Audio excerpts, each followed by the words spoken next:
और ये पात्र मिष्ठान से भरा हुआ है। दोनों ही पात्र भरे, परंतु देखिए, मिश्री को जल में मिला दिया,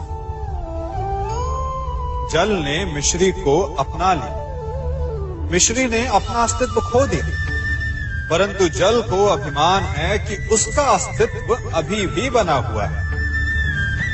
परंतु जो इस जल को चखेगा उसे अवश्य पता चल जाएगा कि ये जल अब वो जल नहीं रहा, ये अब शरबत बन गया। हमारा त्याग, हमारे बलिदान भी ऐसे ही होते हैं। जो इस बात को अनुभव करते हैं वो समझ सकते हैं कि कैसे हमने समय की धारा को बदल दिया। जो बलिदान देते हैं उनका अस्तित्व कभी नष्ट नहीं होता, अपितु उनका बलिदान संसार में कुछ ना कुछ परिवर्तन अवश्य लाता है। हम सभी कभी ना कभी, कहीं ना कहीं अपने जीवन में यात्रा अवश्य करते हैं। हमारी यात्रा में कभी पक्के रास्ते आते हैं तो कभी कच्चे रास्ते। पक्के रास्ते मनुष्य बनाता है और कच्चे रास्ते जानते हैं कैसे बनते हैं? चलते चलते बन जाते हैं। जब लोग एक स्थान से जाते हैं तो पैरों के दबाव से नीचे की घास कुचल जाती है। बार बार उस मार्ग से जाने से धीरे धीरे मार्ग स्वतः ही बन जाता है।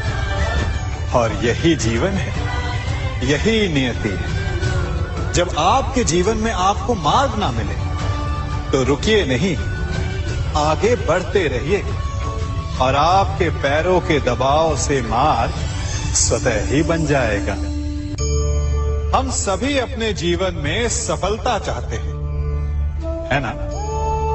उसके लिए हम रात दिन परिश्रम करते हैं, कड़ी मेहनत करते हैं, परंतु फिर भी असफल हो जाते हैं। परंतु ऐसा क्यों होता है? कभी सोचा आप सबने? क्योंकि सफलता पाने का मंत्र बड़ा कठिन नहीं, बड़ा सरल है। उचित विचार, उचित समय, उचित स्थान पर उचित प्रहार। जब आपके विचार, समय, स्थान और प्रहार यानी परिश्रम उचित है तो सफलता आप ही को मिलेगी। जिस प्रकार एक लोहार लोहे से कुछ बनाते समय उस लोहे के सही ताप तक के आने की प्रतीक्षा करता है और समय आने पर उचित स्थान पर पर्याप्त बल से प्रहार करता है और लोहा आकार ले लेता है, ठीक उसी प्रकार आपकी सफलता भी आकार लेती है।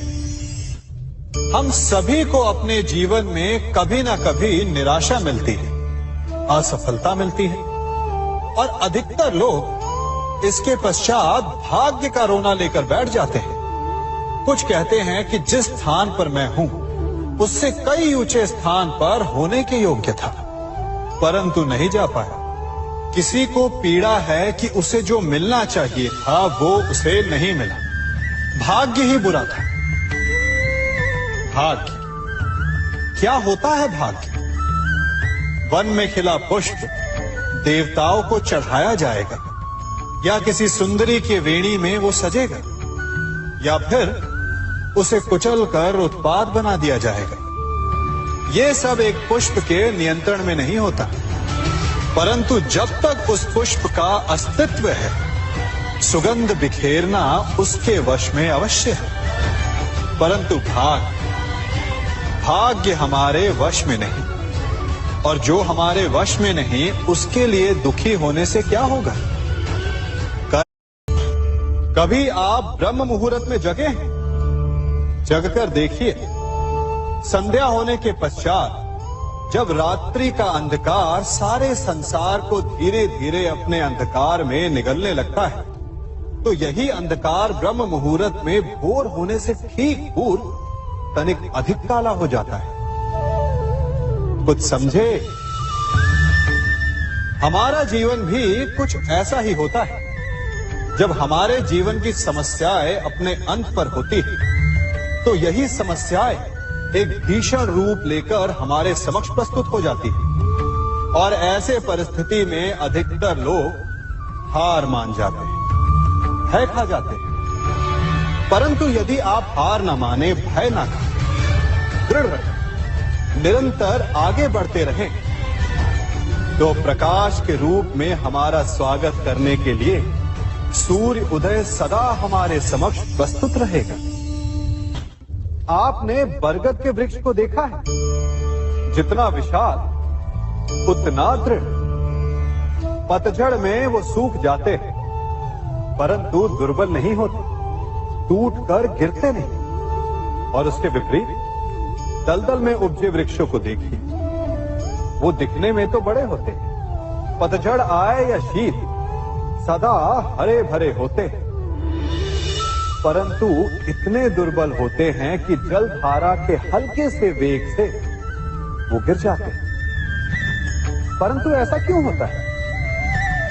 कारण है ज्वार हर ऋतुओं को सह लेता है, और जिसकी जड़ें दलदल में हैं, वो स्वयं की जड़ों को दुर्बल बना लेता है। कुछ ऐसा ही मनुष्य भी होता है, जो अधर्म, कुकर्म और असत्य की धरा पर उपजा है।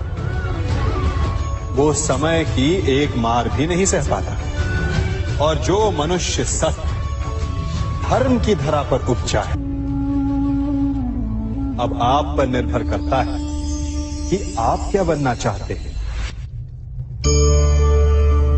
हमारे जीवन में मित्र और शत्रु बड़ा महत्व रखते हैं। यदि गंभीरता से सोचा जाए तो ऐसा कोई क्षण नहीं जब हम अपने मित्रों के बारे में ना सोचते हो या फिर अपने शत्रुओं के बारे में। हमारा हर कार्य या तो हमारे मित्रों के हित के लिए होता है या फिर हमारे शत्रुओं के अहित के लिए। हम हर स्थान या तो अपने मित्रों के साथ होते हैं या फिर अपने शत्रुओं के साथ। कोई नहीं चाहता कि उनका शत्रु प्रसन्न रहे। हर कोई अपने शत्रु को नष्ट कर देना चाहता है, और ऐसा करने के लिए वो हर संभव प्रयास करता है।